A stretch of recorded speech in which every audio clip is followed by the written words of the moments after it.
ہم کس کو ڈھونڈتے ہیں؟ کسے؟ اپنے آپ کو۔ کیا ہم وہاں نہ تھے؟ کیا ہم یہاں نہیں؟ یہاں رات کے تلے، دن کے غبار میں، کیا وہ بھی ہم نہ تھے؟ کیا ہم بھی وہ نہ تھا؟ وہ کون تھا؟ حیات کے لشکر میں اپنے ساتھ یہاں جس کو رو رہے ہیں ہم کس کو رو رہے ہیں؟ ہم کس کو قطرہ قطرہ لہو یاد بو رہے ہیں؟ کسے نیند سو رہے ہیں؟ کسے جاگتے رہے ہیں؟ کسے چل رہے ہیں دور سے قریب سے قدم قدم؟ اٹھا کے اپنا بوجھ ہم کہاں گئے؟ یہاں نہیں ہے۔ دیکھنا درد کے نواح میں افق کے سمت لاش جا رہی ہے۔ کون لوگ جا رہے ہیں شام کی طرف؟ اور آپ کی ایک مشہور نظم ہے جس کا عنوان دوری۔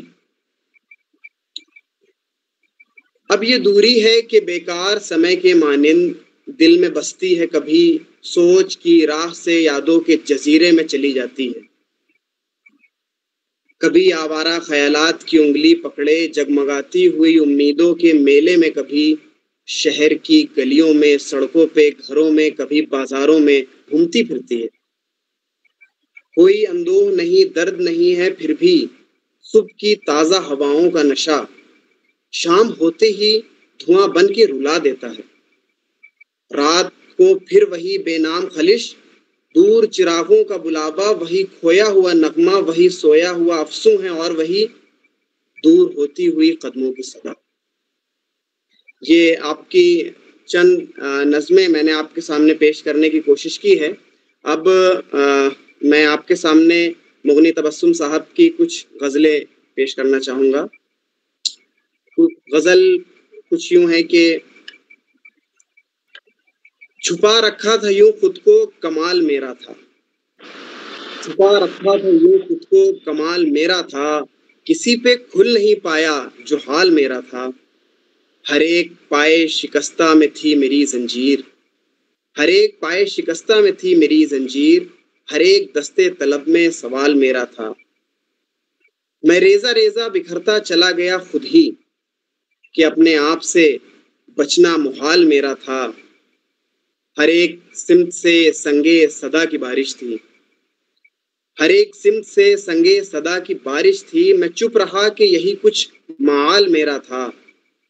تیرا خیال تھا تازہ ہوا کے جھونکے میں، تیرا خیال تھا تازہ ہوا کے جھونکے میں، جو گرد اڑ کے گئی ہے ملال میرا تھا۔ میں رو پڑا ہوں تبسم سیاہ راتوں میں، میں رو پڑا ہوں تبسم سیاہ راتوں میں، غروب ماہ میں شاید زوال میرا تھا۔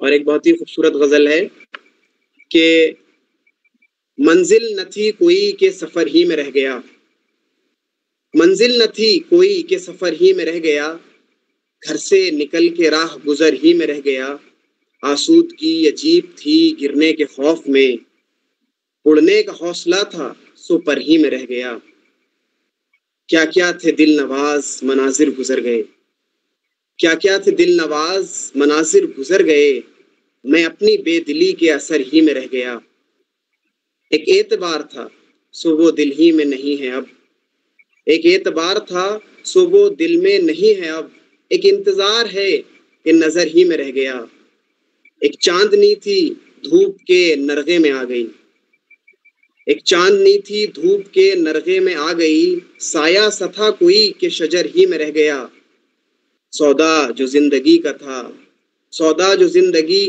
کا تھا سرے سے نکل گیا، ذوق حیات اب تو ہنر ہی میں رہ گیا۔ اور آپ کی یہ بہت اچھی غزل لگی مجھے، وہ یوں ہے کہ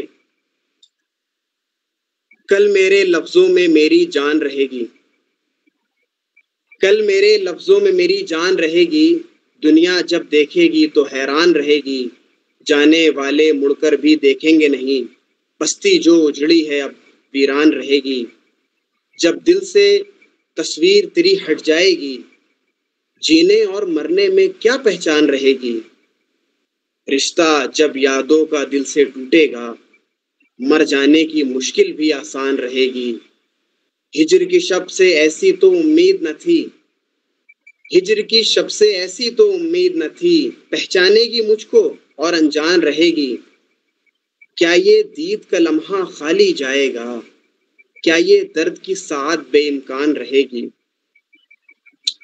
اور یہ غزل سماعت فرمائیے گا مغنی تبسم صاحب کی کہ سفر دیا ہے تو منزل کا بھی پتا دے گا، سفر دیا ہے تو منزل کا بھی پتا دے گا، میرا خدا مجھے رستہ کوئی دکھا دے گا۔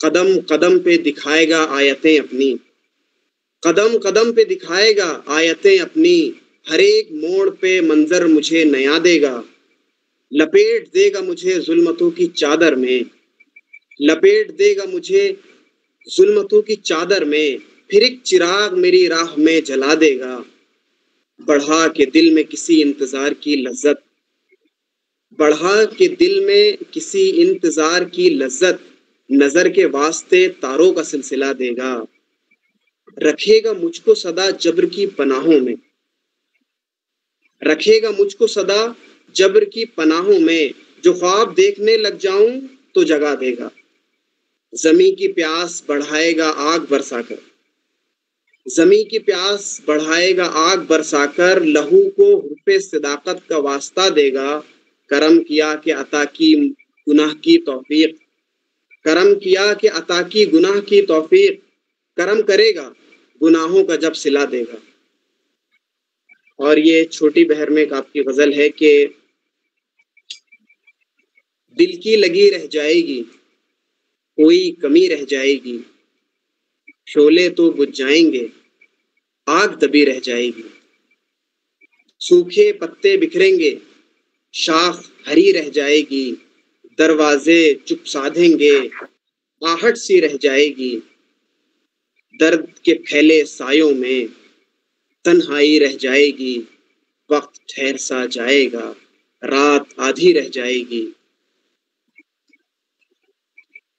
اور آپ کی ایک غزل کے کچھ اشعار یوں ہیں کہ ہر سود سے ہر زیاں سے گزرے، ہر سود سے ہر زیاں سے گزرے، کس دل سے غم جہاں سے گزرے، کس آگ کے امتحان سے گزرے، شعلے تھے کہ دشت جاں سے گزرے، بے فیض تھی سب وفا شیاری، بیکار ہی امتحان سے گزرے، منزل کا نشاں کہیں نہیں تھا، منزل کا نشاں کہیں نہیں تھا، قدموں کے ہر ایک نشاں سے گزرے، یادوں کے چراغ تھے منور، یادوں کے چراغ تھے منور، تاروں بھرے آسمان سے گزرے۔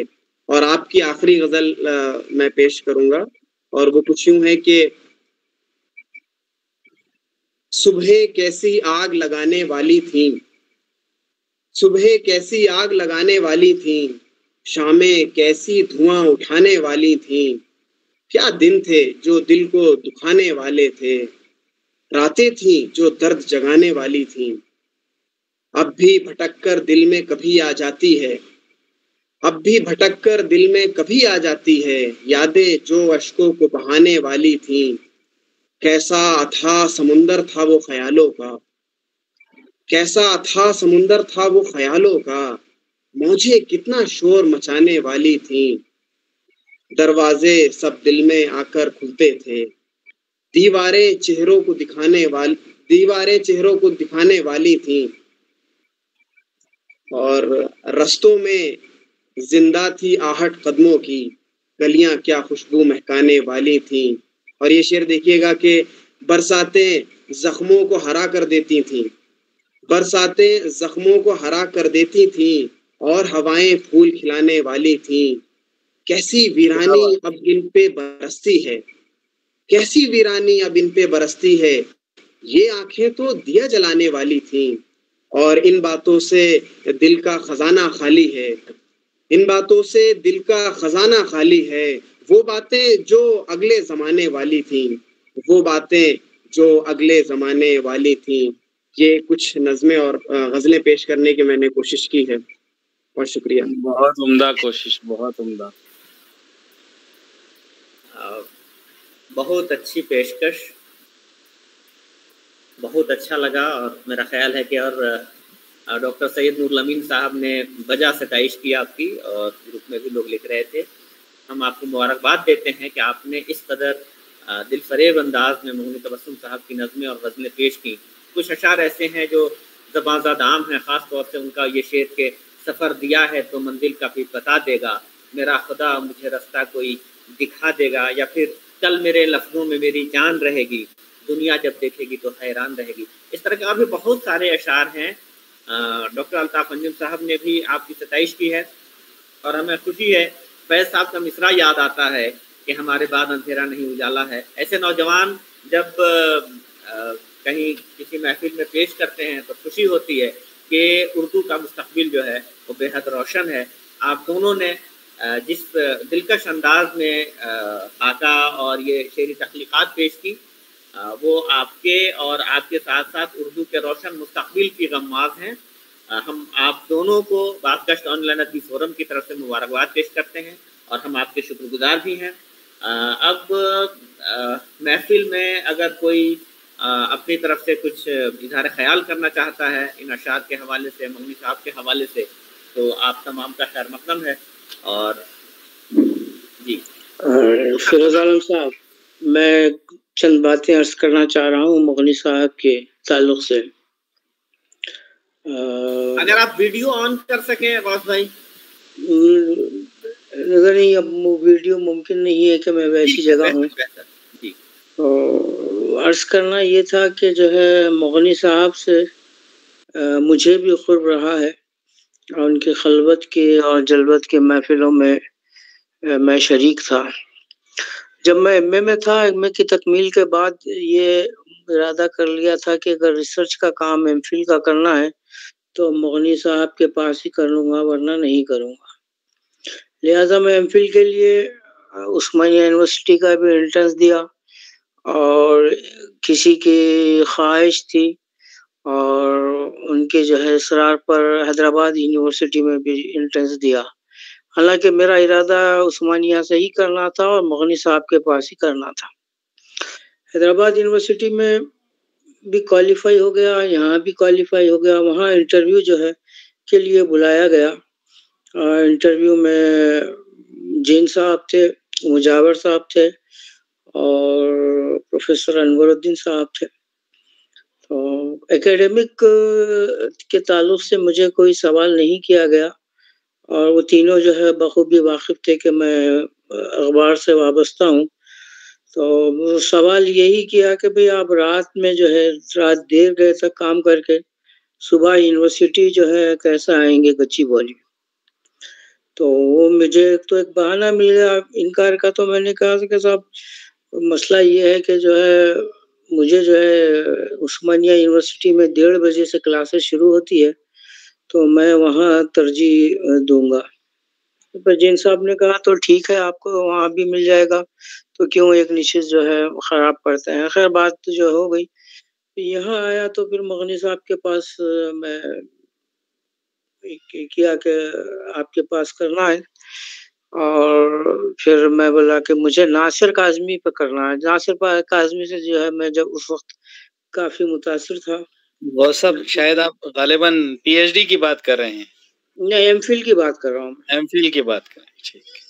تو ناصر کاظمی کی شاعری سے میں کافی متاثر رہا۔ تو مغنی صاحب نے مجھے 3 عنوانات دیے، ایک جس میں سے ایک کا جو ہے انتخاب کیا، ناصر کاظمی کی شاعری میں پیکر تراشی۔ تو اس وقت پیکر تراشی میں اردو میں کوئی خاصا کام ہوا نہیں تھا، بلکہ بہت سارے لوگ تو پیکر تراشی سے واقف بھی نہیں تھے۔ 1-2 مضمون آپ کو جو ہے کوئی رسالے میں مل جاتے تھے، ورنہ سارا جو ہے انحصار انگریزی سے کرنا پڑتا تھا۔ بہرحال میں نے تو سارا جو ہے کام کیا، اور تقریباً 80% کام ہوا تھا۔ مغنی صاحب کا یہ جو بہت ہی دلچسپی کا مضمون تھا۔ تو اچھا، اور ایک بات یہ کہنا چاہوں کہ جو مغنی صاحب کے 2 شاگرد تھے جو میرا جی اور راشد پر کام کرنے تھے، ایک تو تھے محمد وجیہ الدین صاحب، پتہ نہیں وہ کہاں گم ہو گئے، اس کے بعد جو ہے ان سے کوئی پتہ نہیں چلا۔ دوسرے جو ہے ہمارے ہردل عزیز پروفیسر غیاث مدین صاحب تھے، جو نون میم راشد پر جو ہے کام کر رہے تھے، اور انہوں نے کام ادھورا رکھا. اس پھر بعد میں جو ہے کچھ میرے سے بھی جو ہے انہوں نے جو ہے مدد لی اور وہ مسودہ وغیرہ صاف کرنے میں جو ہے وہ بہرحال وہ الگ کہانی ہے, اس کی گنجائش اب یہاں ہے نہیں.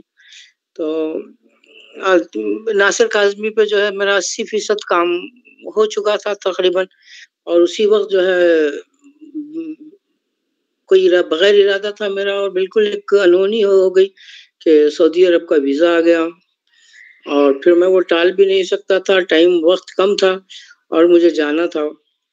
تو بہرحال جو ہے مغنی صاحب جو ہے حتی الامکان کوشش کی کہ یہ کام ہو جائے, لیکن افسوس کہ وہ کام نہیں ہو سکا. اگر وہ کام ہو جاتا تو ایک ریکارڈ ٹائم میں ہو جاتا, اور مغنی صاحب کا میں پہلا ریسرچ اسکالر ہوتا جو ہے کم وقت میں جو ہے کام کیا.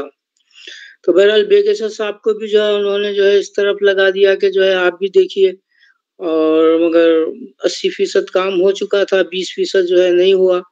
اور اس زمانے میں ناصر کاظمی کا کلام بھی نہیں تھا, 1-2 دیوان کا جو ہے کچھ انتخاب شائع ہوا تھا, پورا کلام نہیں تھا.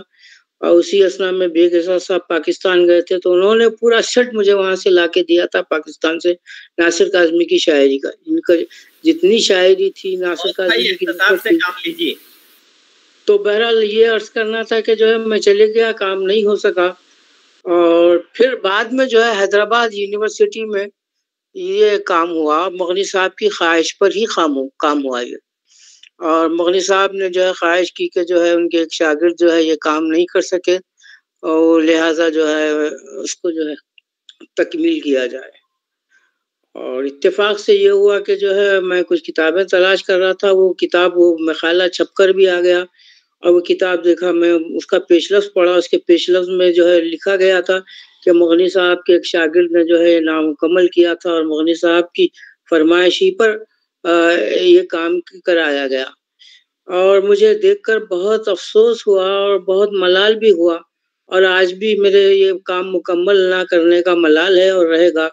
اور افسوس اور ملال اور صدمے سے 2-4 ہوا میں پوری کتاب دیکھ کر. اس میں نہ تو پیکر تراشی تھی, نہ اس میں ناصر کاظمی تھا. ناصر کاظمی اور پیکر تراشی کے علاوہ ہر چیز اس میں تھی وہ, اور مجھے آج بھی وہ ملال ہے اور اس کا صدمہ بھی ہے مجھے, اور یہ رہے گا. شکریہ. غوث بھائی اگر فرصت اجازت دے تو آپ ایک کتاب تحریر کر سکتے ہیں, کوئی مسئلہ نہیں.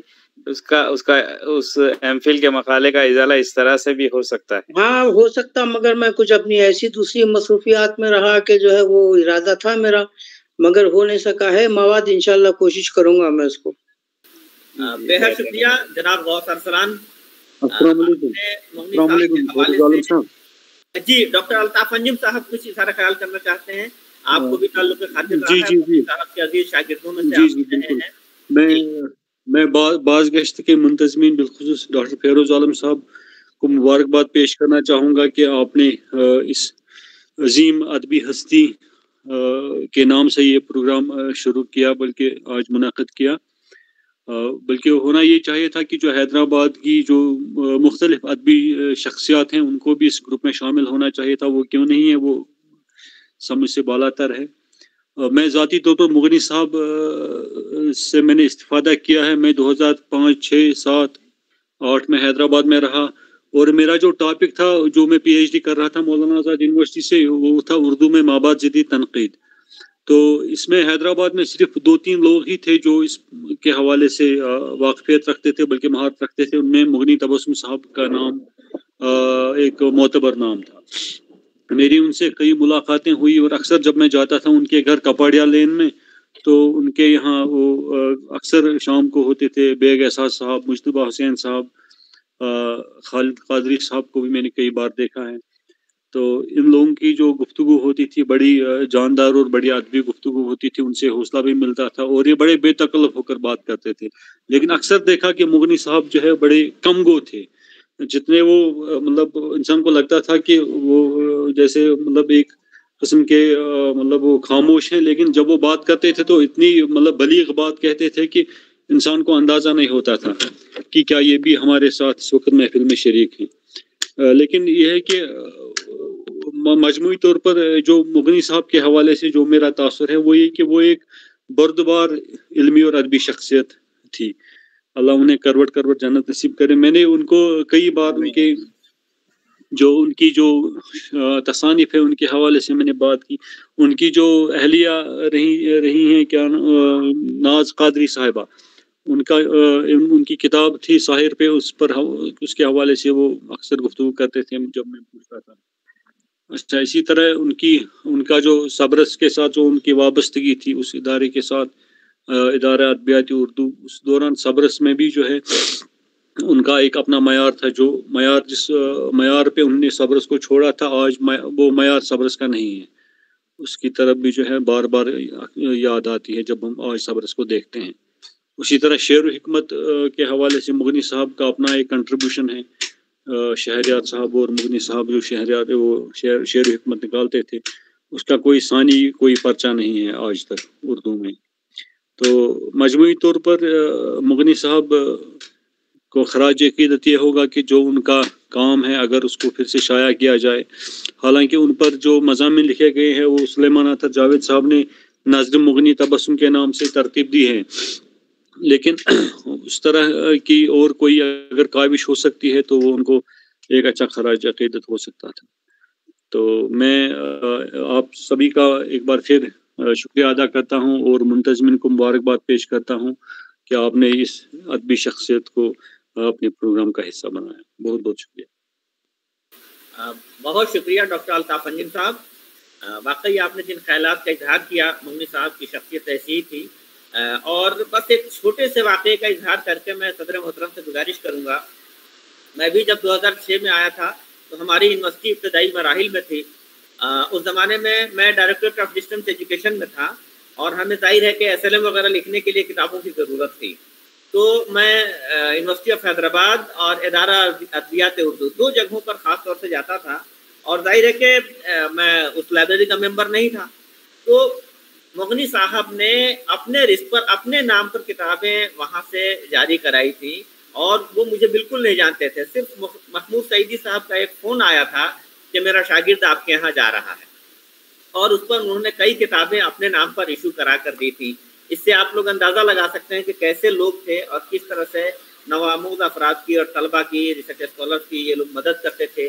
ایک اور بڑی خوبی یہ تھی کہ ان کے ساتھ بڑے بڑے لوگ رہتے تھے. شکیب ایاز صاحب تھے، بیگ احساس صاحب، مجتبیٰ حسین صاحب. لیکن کوئی طالب علم وہاں پہنچ جاتا تھا تو اس کو بھی ساتھ بٹھاتے تھے اور برابر کا شریک سمجھتے تھے. اس کے ساتھ کسی طرح کا پردہ نہیں کیا جاتا تھا یا کسی طرح کا تکلف نہیں برتتے تھے. وہ بہرحال ایک بڑی شخصیت تھے مغنی صاحب، اور ان کی وجہ سے شہر میں کوئی بھی آتا تھا تو مغنی صاحب سے ملنے جاتا تھا، اور پھر اس کے اعزاز میں مختلف جلسے بھی منعقد ہوتے تھے. باتیں بہت ساری ہیں، وقت بہت کم ہے. فیروز عالم سے ایک بات کا میں اضافہ کروں. دیکھیے کہ شخصیتیں جتنی بڑی ہوتی ہے اتنا بڑا کام کرتے ہیں. اکیڈمکس والے اگر دیکھیں تو مغنی تبسم نے اکیڈمکس کو کس سطح پر پہنچا دیا تھا، کس بلندی پہ پہنچا دیا تھا. ادب میں جب اپنے آپ کو متعارف کرایا، اظہار خیال کیا کسی صنف میں، تو کس اونچائی پہ پہنچایا. اور آپ دیکھیے مجتبیٰ حسین، بیگ احساس، مغنی تبسم صاحب نے بطور خاص دکن میں اور حیدرآباد میں ادبی معیار کو کتنا بلند کیا تھا، جس کا احساس آج کے پڑھنے والوں کو بہت کم ہی ہوگا. لیکن جنہوں نے وقت ان کے ساتھ گزارا ہے ان کو بخوبی اس بات کا احساس ہے کہ اس وقت اکیڈمکس میں، نجی محفلوں میں، تہذیب میں، ان کے رویوں میں کتنا اعلیٰ جیسو ان کا معیار تھا. اللہ کرے کہ اس معیار میں اور جیسو اضافہ ہو، کیونکہ بیگ احساس، مجتبیٰ حسین، مغنی تبسم کی محفلوں کے قصے تو بڑے جیسو ہم لوگوں کو سننے کو ملتے ہیں. ان کی تہذیب، ان کا رکھ رکھاؤ اور ان کا برتاؤ، ان کا سلوک. جیسے سلوک کے تعلق سے آپ نے ابھی تذکرہ کیا کہ شناسائی نہیں ہوتے ہوئے بھی کئی کتابیں جیسو دی. اللہ کرے کہ اس تہذیب کو اور جیسو لوگ مل جائیں اور جلا ملے اور یہ تہذیب آگے بڑھے. شکریہ. بے شک، بہت شکریہ ڈاکٹر سید نور الامین صاحب. اب میں مختصر طور پر آج کے صدر اجلاس کا تعارف آپ تمام کی خدمت میں پیش کر رہا ہوں. ویسے تمام جانتے ہیں